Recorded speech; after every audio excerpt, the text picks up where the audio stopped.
When I was little, my father was famous.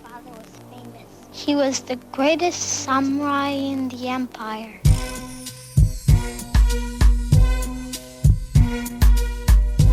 He cut off the heads of 131 lords. Hey everybody, Jerry Williams, aka Greater Sapien here. Thanks for stopping by. Today we are looking at another of the claims from Eric Dubay's 200 Proofs Earth is Not a Spinning Ball. Here we come to number 127. The fact that the sun and moon's reflections on water always form a straight line path from the horizon to the observer proves the Earth is not a ball. If Earth's surface was curved, it would be impossible for the reflected light to curve over the ball from horizon to observer.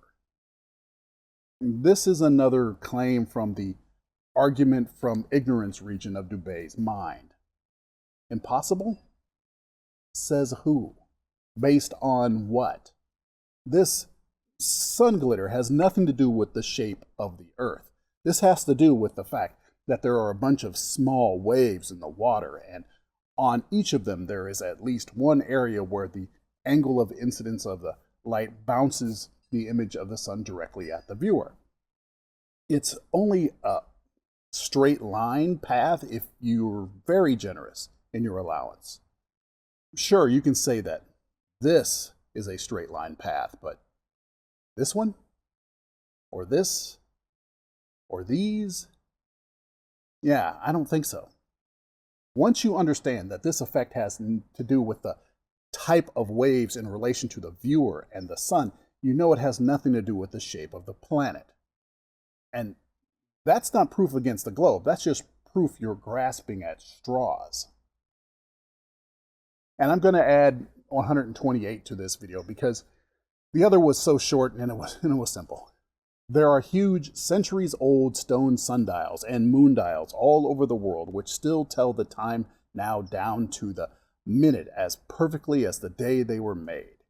If the Earth, sun, and moon were truly subject to the number of contradictory, revolving, rotating, wobbling, and spiraling motions claimed by modern astronomy, it would be impossible for these monuments to so accurately tell time without constant adjustment. All right, this is a simple one too. His mention of contradictory, revolving, rotating, wobbling, and spiraling motions is a red herring, because the time of day has never had anything to do with anything but the position of the sun in the sky.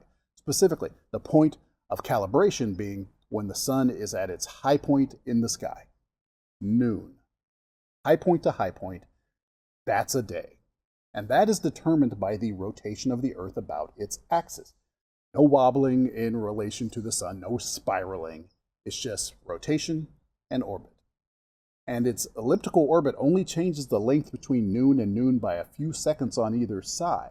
So the sundials being accurate to the minute fits the globe model perfectly.